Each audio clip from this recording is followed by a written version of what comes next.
Hi there, in this video I'm going to attach the table to the Olivier CNC machine and hopefully I'll be able to get some engraving tests done on some aluminium. So for the table I've used this extruded aluminium, which is 15 by 120, so I've got 4 pieces and I've just sort of strapped them together with this other piece of aluminium here, and I've placed another one of those at the front but underneath, sort of like in this area. And having done that, I've just bolted them down to the base, and it's rock solid, so I'm very happy with that.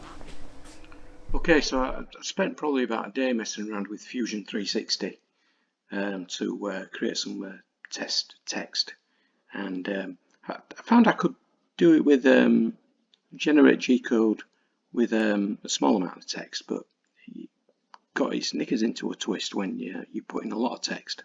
So I decided for this test just to have a go at using this OpenBuilds cam code or cam G-code generator, and it's a lot simpler than Fusion 360, so it gets you going, but obviously it lacks some sort of nice features.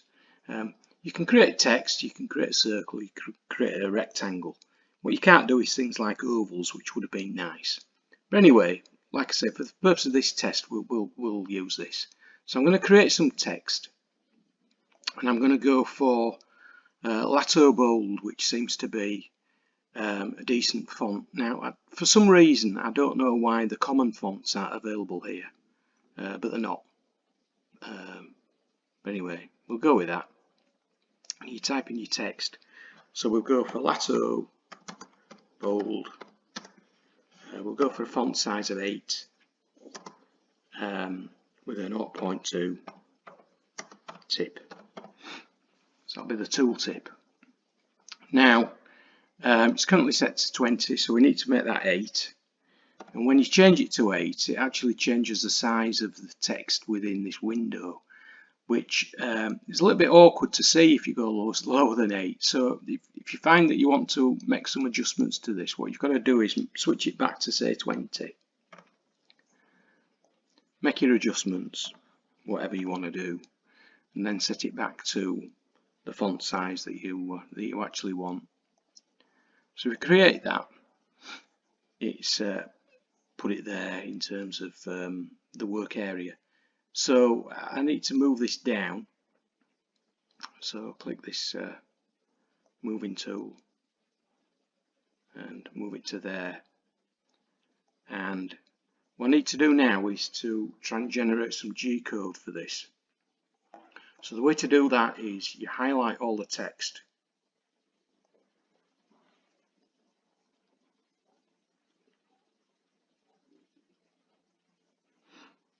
And over on toolpaths, it's identified sort of 26 elements which you can add to a toolpath.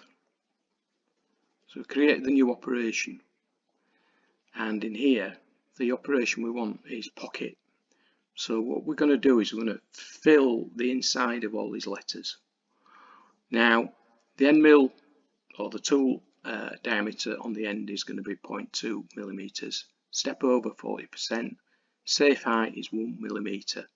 Cutting depth I've gone for 0.1 of a millimeter. Final depth of cut, 0.5 millimeter. And the feed rates, I'm not too sure whether they're right or wrong, but we'll go with those. And there are some advanced settings. And I found that this geometry merge needs to be set to yes, because if it's set to no, some of the insides of the letters actually fill in as well, which is obviously what we don't want. So having done that, we need to apply, and it's working on it, and it'll identify the areas that we're going to fill in, which is cool. And all we need to do now is to generate the G-code. So click on generate G-code, and there you have it. It's generated it. So you can simulate. It's telling you up here the depth of cut that it's going to be going to. So it's currently on safe height. And you can see it's going down to minus 0.1. increase the speed, and what have you. Woo. And then you can stop it. Now on the bottom right hand side, the fact that I've got OpenBuilds control software installed on this laptop, I can now transfer this G-code directly to the OpenBuilds control, which is a great feature. Once I do this, my recording software will stop because I want to switch over to the OpenBuilds control software. So I'll press that and then I'll start recording once I've opened up the OpenBuilds control. Okay, so this is the OpenBuilds control software. It isn't connected to the machine because I'm in the kitchen at the moment, and you can see here that it's transferred it in OK.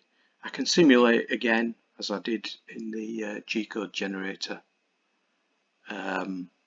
You've got the ability to have a serial console, so you can type at the bottom some G-code commands. So for example, I could type in M3 space S 20,000 and that would send the set the spindle speed to 20,000 RPM. The fact that I'm not connected up to that, I don't think it'll allow me to do that. You've also, I don't know what macros is, but you've got the G-code editor. So this is the G-code that's been generated by the CAM OpenBuilds G-code generator, and you can make modifications here on the fly.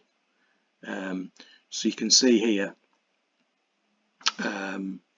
not too sure why it sets the spindle speed to 1,000 initially, but anyway, then when it starts moving the spindle, it's ramping the speed up to 24,000 RPM.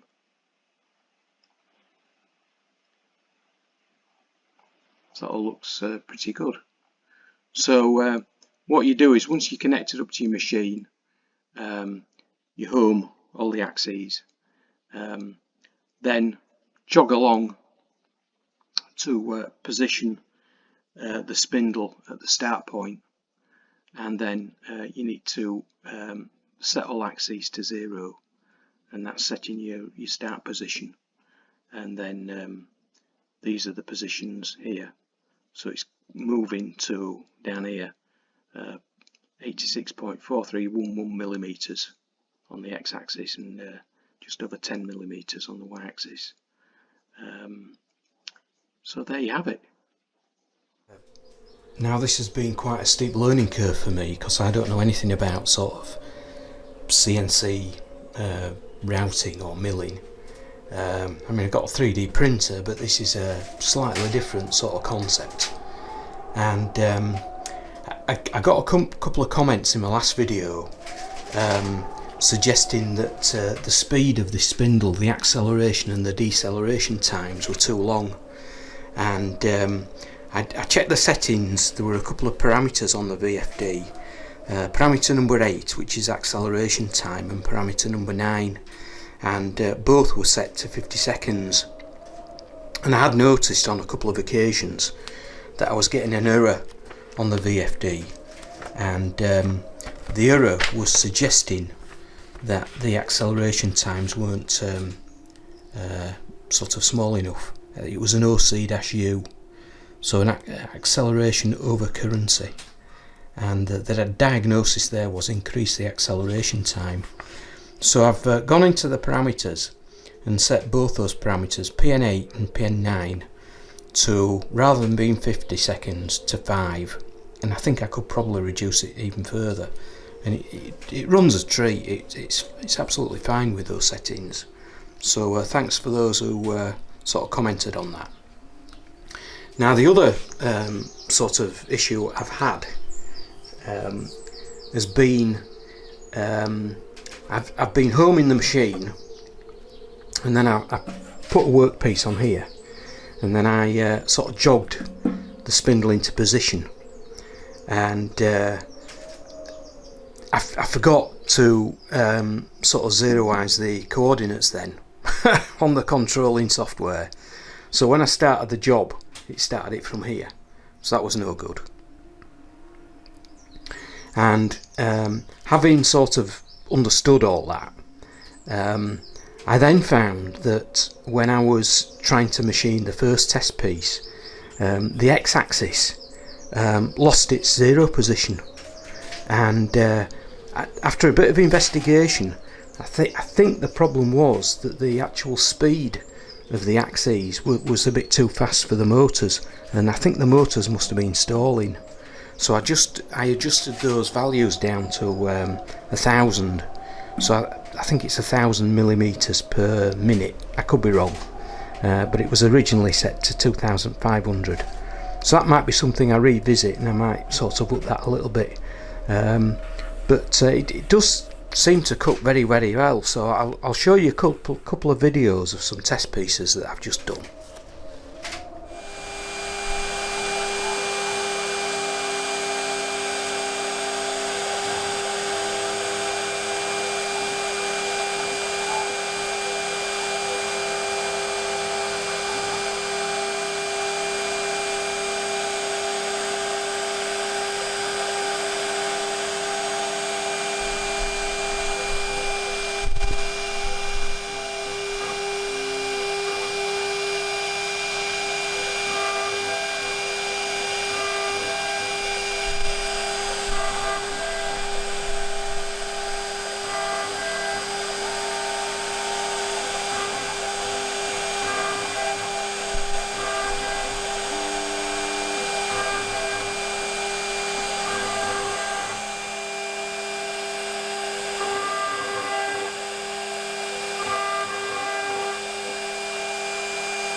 How cool is that?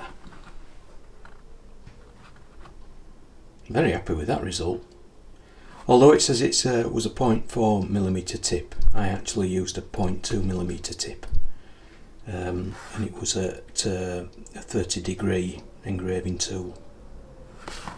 So that sort of makes it a bit bigger than 0.2mm once you go down to a depth of round about 0.8 of a millimetre. Happy with that though.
And that's the result of the other test. So that's a smaller sized font, so that's size 4 as opposed to that was size 8. And again, I've used exactly the same tip, 30 degree, 0.2 millimeters on the end, but I've only gone to a depth of around about 0.5 millimeter. And on this one I was cutting in 0.1 of a millimeter increments, and on that one I think I was cutting in 0.2. Still a great result though. Now, one thing I haven't tested is the height of all the 4 corners of the table. Now, this is an old slip gauge that I'm using here, and that just slides under there. So I'll move the y-axis to the back, and then I'll check the other corner. So that's just shown that there's a 17 thou difference here. It's 17 thou too high at that position. And this position, bottom right, is again 17 thou on the high side. And the front right is 13 thou higher than the front left. So there's a little bit of work to do shimming the table. Main area is front left, I think. It needs some thin shims in to bring that a little bit higher. But fairly close all in all. Okay, so I've just put some little shim washers under these bolts, and I'm within a few thou now between the front and the back, so I'm happy with that. Well, I've just spent the past couple of days trying to get my head around the CNC side of Fusion 360, and I mean, to be honest, it's an absolutely amazing product. And I came up with a design, and it produces a setup sheet, so it tells you what tools you're using, the operations that it goes through, the maximum and minimum movement of the Z-axis. It's just amazing. So I thought what would be most appropriate to make would be a nameplate for this CNC machine that Olivier has designed. So I've just come up with that.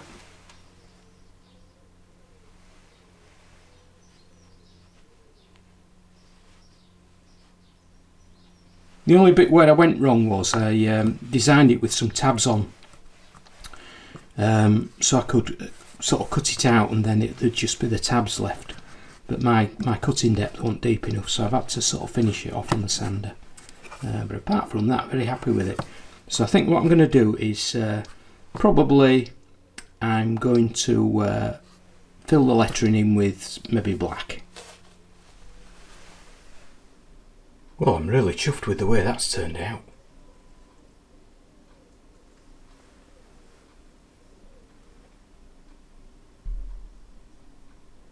Well, I must say I'm absolutely delighted with the way that machine's turned out, and it's been a fantastic learning experience, and the results so far are superb. I've got to learn a lot more about sort of tool bits and speeds and feeds and stuff like that, and Fusion 360's a fantastic product, very versatile, but again complicated. But like I say, I'm absolutely over the moon with the machine and what I can do with it so far. Now, I must admit I've had a bit of a problem with the spindle that I bought from Vivor. Now, it works okay, but it's advertised at running between the ranges of 12,000 RPM up to 24,000 RPM, which is what I was wanting. And you know, the website's very clear on that, and it mentions that in about 3 places. However, when I got the machine, there was a little bit of a leaflet with it that basically said that the air-cooled spindles should not be run lower than 20,000 RPM. So that suddenly reduced the range limit from 20,000 to 24,000, which is quite disappointing really. And I can only imagine that what's happened is people have probably been running these spindles at lower speed, at say 12,000, and they've probably encountered issues. So I emailed Vivor about it because I was pretty unhappy really. And after a bit of toing and froing, Vivor came to an arrangement with me. So they gave me a bit of cash back to allow me to buy one of their Vivor water-cooled spindles, which is advertised at between 8,000 and 24,000, and they haven't said it don't do that, so fingers crossed we'll be okay. And that's just a little bit of an insurance policy. I've kept the old air-cooled one, so currently I'll run the air-cooled one and see how it goes, but my long-term plan is to move to the water-cooled one. Now, the costs for this, it's not a cheap machine. And when I was originally looking at a sort of like a router engraver, I was looking at sort of like some of these Chinese imports, which probably budget-wise was about £500. And when I looked into them in a bit more detail, I thought, well, you know, they're probably not going to be up to it for what I want. And I started looking at the Ooznest work bee, and I contacted Ooznest about the work bee, and they said it would cut aluminium, but I couldn't see any sort of good examples on YouTube of it sort of machining aluminium.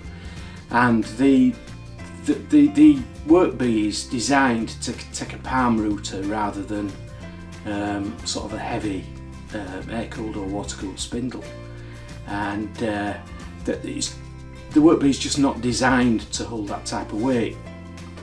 Although I believe somebody has actually done that and got reasonable results, but I wasn't willing to risk it. And the cost of the work bee, I think, was roughly about 1,400 quid. I'm not sure whether that included the palm router or not, but I would have sort of spent that. But anyway, Olivier came up with this fantastic design, and the cost sort of exceeded my budget really. I'll give you a bit of a rundown in terms of what it came to. So the aluminium alone was over £300, and I looked around and I couldn't have got it any cheaper, I don't think, in the UK. Ball screws and rails from China, so that was AliExpress, £215. The spindle and the VFD that I got from Vivor was £175. Obviously I've spent a little bit more now buying this water-cooled one. The OpenBuild black box and stepper motors was £380. Now the advantage of the black box is you don't need stepper drivers, so that makes it a really tidy solution, to be honest, and it reduces the cost a little bit. And other bits and pieces, I've probably spent between £100 and £200, to be honest, on bolts and bits and, you know, all sorts of paraphernalia. So all in all, that came to about £1,200. Now, in terms of driving the OpenBuilds black box, I've only got sort of Chromebook sort of laptop. I've not got a Windows laptop or an Apple one. I've got a dedicated PC upstairs, but I mean, this couldn't drive. You couldn't drive, you know, this controller, because it needs to be fairly close, really. And my original thoughts were to get something that was browser based, which would enable me to drive it with the Chromebook. But anyway, I ended up having to buy a Windows machine, a Windows laptop, and that came in at about 450 quid for a sort of a mid-range one. Quite powerful, but mid-range. So I've ended up spending round about £1,700.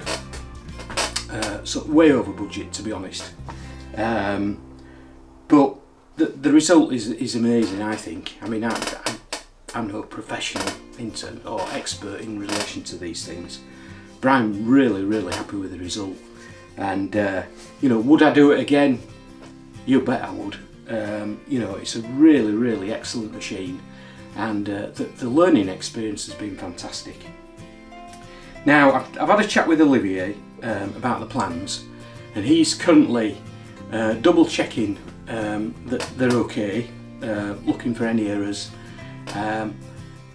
Hopefully he's going to be adding a bill of materials, and once they're available I'll put details in my video description, so that description just under my video, in terms of how to acquire them. Now there will be a small fee because Olivier's put a massive amount of work into these, and they will be definitely worth it if you're intending on making a really rock solid machine. So like I say, he's just working on that at the moment, but hopefully they'll be available within the next week or so, and when they are I'll add that information to my video description.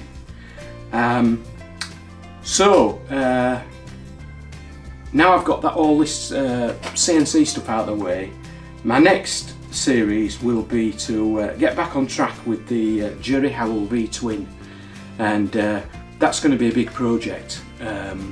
It's an amazing machine, I think, and Jerry Howell does some fantastic designs. He's got a proper crankcase, so that should be very interesting.